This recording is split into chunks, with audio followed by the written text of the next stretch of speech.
Before we get started, I have a quick favor. I've been self-funding the Finding Genius podcast for 5 years now. I've done over 3,000 episodes. And as you can see on YouTube, we're up over 1 million views on the channel, which is fantastic. The next thing I really want to push on is to get up to 10,000 subscribers. Because once we do, we'll be able to put a donate button and we'll be able to solicit donations to help keep the podcast running and to also get the Finding Genius Foundation moving along. We have a big project studying anxiety, depression, and PTSD and working on a product to help people overcome these problems because I've seen them explode recently after the last 2 years of the whole virus situation. So if you would, please subscribe to the podcast. That would help us tremendously. Give us a thumbs up and check in the description for Buy Me a Coffee. It's about $5. If you could buy me a coffee, I'd really appreciate it. It would help keep the channel going, and I love coffee. Thank you. As I grew older, I started learning a little bit about the modern food system and how toxic it is. And I started cleaning up my diet, and one thing led to another. And I decided to loop back around to what I used to do as a kid.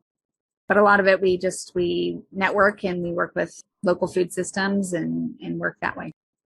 People just, oh my gosh, we need to grow some food. I'm going to buy these 100 packs of seeds, even though, probably half of them wouldn't even do well in their climate.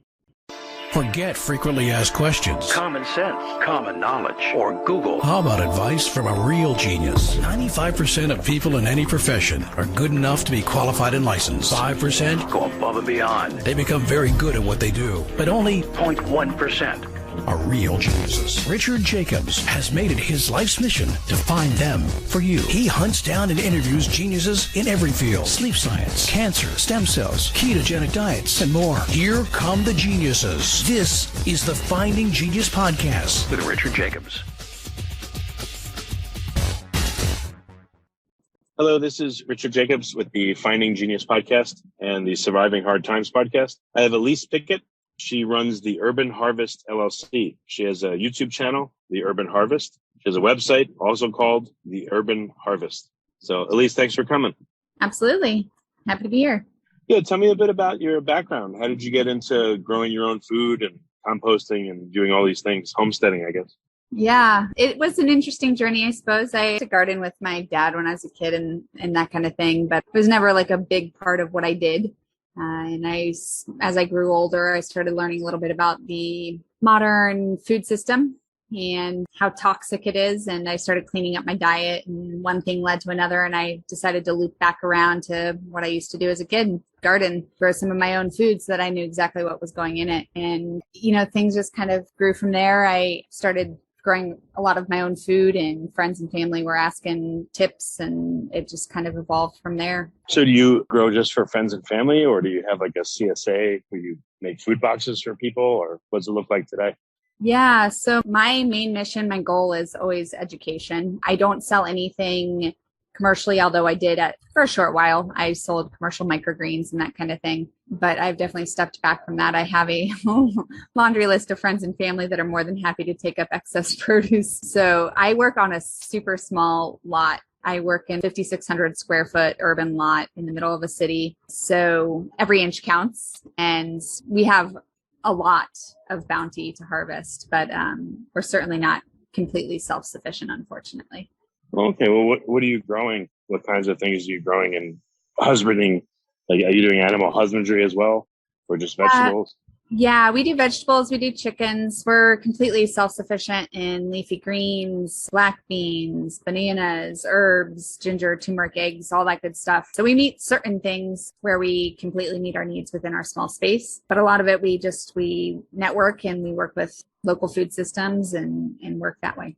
What are some of the difficult inputs that you just can't produce yourself? Is it seeds? Is it compost? Is it other things? I would say the limiting factor on such a small space would be seeds. I save a lot of my own seed for things that I can't find. So I grow my own black beans. I do Ethiopian kale. I do Egyptian spinach, and some of the things that aren't super common and that I know probably wouldn't be as easy to source. But I also carry a pretty extensive collection of seeds. I do a curated collection of seeds for people who follow me or are interested in learning what grows well in our area. So sourcing seeds it takes a lot of space. How much time and effort and space does it take to produce seeds, or are there ones that you just can't get seeds from them?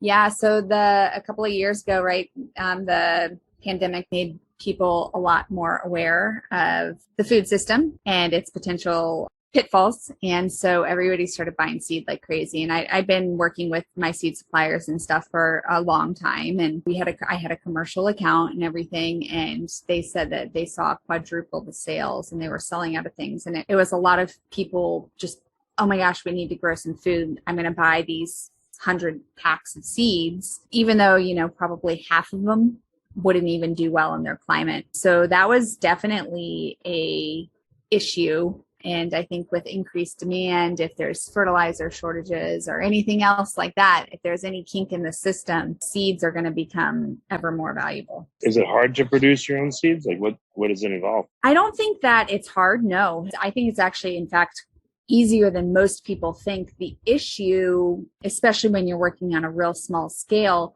is keeping things far enough apart so that they're not cross-pollinating. Cross-pollinating is not necessarily the end of the world, but if you want to keep your two different squashes that you like to grow be their own squash, they have to be far enough from each other to produce seed that you save that's true to its parent. And so I do things like, I grow my sweet peppers in the front yard and I grow my hot peppers in the backyard. And that's enough. But for stuff that really needs a lot of space, it can definitely be limiting. Do you grow just outdoors, or have you tried growing in in a greenhouse or shipping container or inside the house? Yeah, I don't personally. I try as much as possible to do minimal inputs.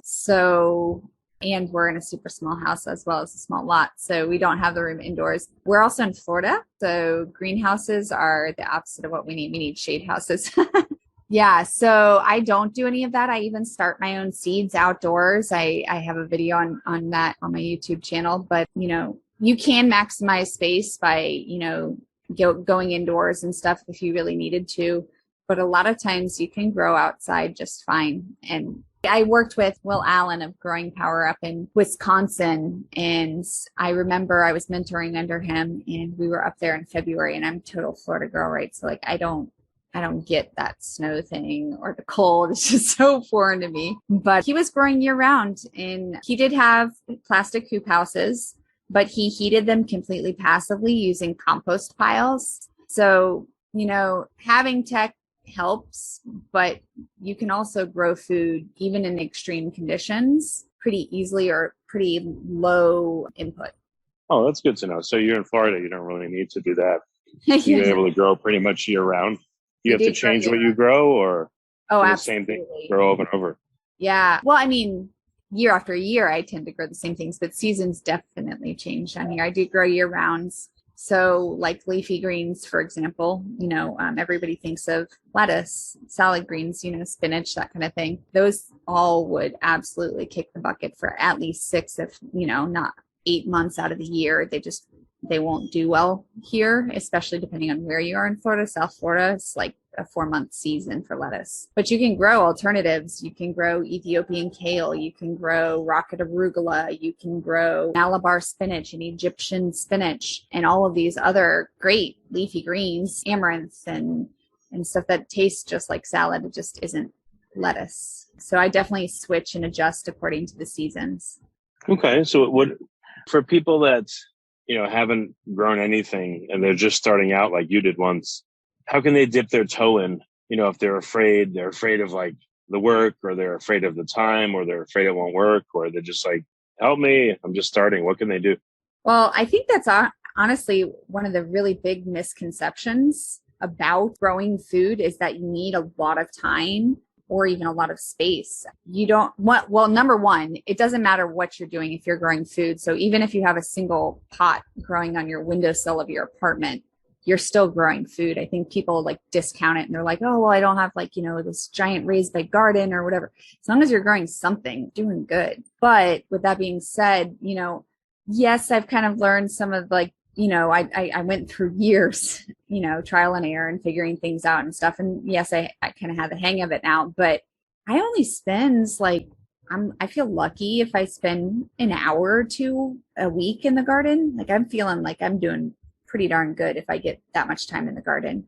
And yes, Wow. yeah. And I'm front to back. I literally, my entire landscape, aside from, I do incorporate lots of native wildflowers and stuff. I grow completely organic, better than organic, so I definitely include a lot of plants for that. But everything's food. So we have we have food growing, we have medicine growing, I'm looking at my tree. I've got peppercorn vine growing up it, we've got fruit trees, and I only spend a couple hours a week.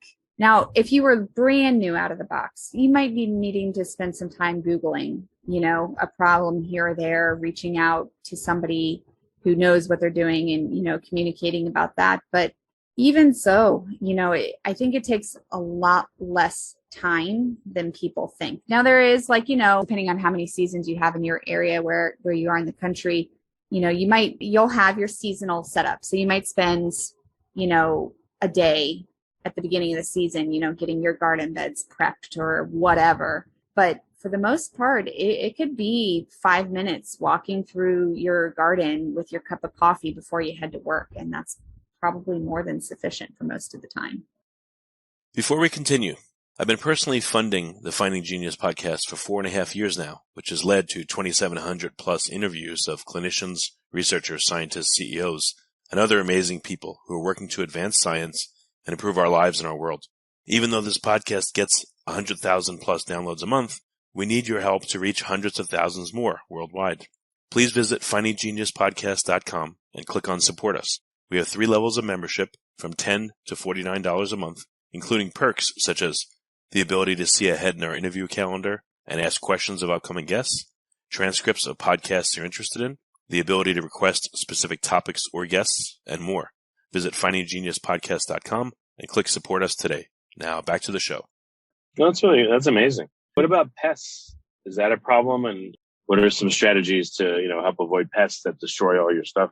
Yeah. So pests, it's like you work so hard for it and then here they come. I'm in Florida, so we have incredibly high pest pressure.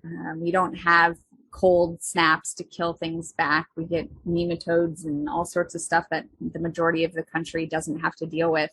And I don't treat. I don't spray pest sprays. It took a long time to get to that acceptance point, but I would read and I'd learn and I'd listen, and a lot of the people that I would find to have successful gardens and profitable businesses and everything, they would say, just step back, let nature do it for you. And at first I kind of did. I didn't really spray too much, but, I'd go out there and I'd handpick all the caterpillars, or I'd, really monitor for one thing or another. And the more I stepped back, the more I would watch and observe nature doing it for me. I see parasitic wasps hovering around my squash plants looking for caterpillars to lay their eggs in. I'll watch the lizards and the blue jays, even the birds in our area will literally sit and flick through the leaf litter, picking out bugs for me. It's a whole ecosystem, and this has always been here. That those animals have always been feeding on the things that are bugging us. So when we go in there and we kill them all off, they go look for food elsewhere. But if they have a buffet and they know where to go, that's where they're going to start their morning. They know that they can check out the garden. They'll find something good to eat, and it's way less work, way less money. It's challenging at first. I'm not saying you're going to have every single plant make it, but I think it's well worth the occasional losses for what you gain. It's funny. I realize your last name is perfect for what you do. Pickett. I know. I even have a picket fence out front. Maybe you do a company called Grow It and Pickett, Grow It's not a real person. So what's now that you've learned all this, what's next for you? You're just happy to continue growing and educating, or are there certain big projects you want to work on? A little bit of both. Education, I don't see changing anytime.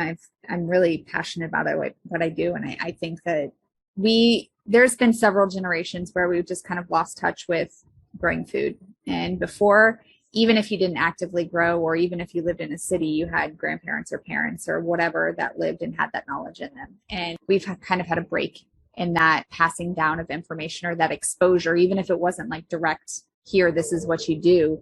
We always had just kind of like that general awareness of this is when you plant your stuff and this is when you harvest it. This is how you harvest it. And we don't have that anymore. And if people needed to grow their own food, or if people chose to start growing their own food again, which studies are showing they are, it's been on an upward swing significantly and continuously for several decades now, they're going to need to start somewhere. And when you hit roadblock after roadblock, it can be discouraging. It can be tough if you keep trying to plant the same thing in the same season or whatever and lose it every time. So my goal is to just fill that information gap and get people that knowledge, that startup knowledge that they need to have the confidence to grow their own food. So I will be doing this for the long haul, but I do intend on purchase a larger lot. I really want to show people as many different ways as possible to grow their own food and what the capabilities are with the space. So I currently can show, container gardening, like on a balcony. I can show a small urban lot. I'd like to purchase a half acre or so in the city still, just so I can have people come to it and experience it and see it firsthand. But that way I can show people scale. And, if you have this is what your potential might be. And if you have something a little bigger, this is what it could look like for you. So that's something that I'm working towards in the next couple of years here. Before we get started, I have a quick favor. I've been self-funding the Finding Genius podcast for 5 years now. I've done over 3,000 episodes. And as you can see on YouTube, we're up over 1 million views on the channel, which is fantastic. The next thing I really want to push on is to get up to 10,000 subscribers. Because once we do, we'll be able to put a donate button, and we'll be able to solicit donations to help keep the podcast running and to also get the Finding Genius Foundation moving along. We have a big project studying anxiety, depression, and PTSD, and working on a product to help people overcome these problems because I've seen them explode recently after the last 2 years of the whole virus situation. So if you would, please subscribe to the podcast. That would help us tremendously. Give us a thumbs up. And check in the description for Buy Me a Coffee.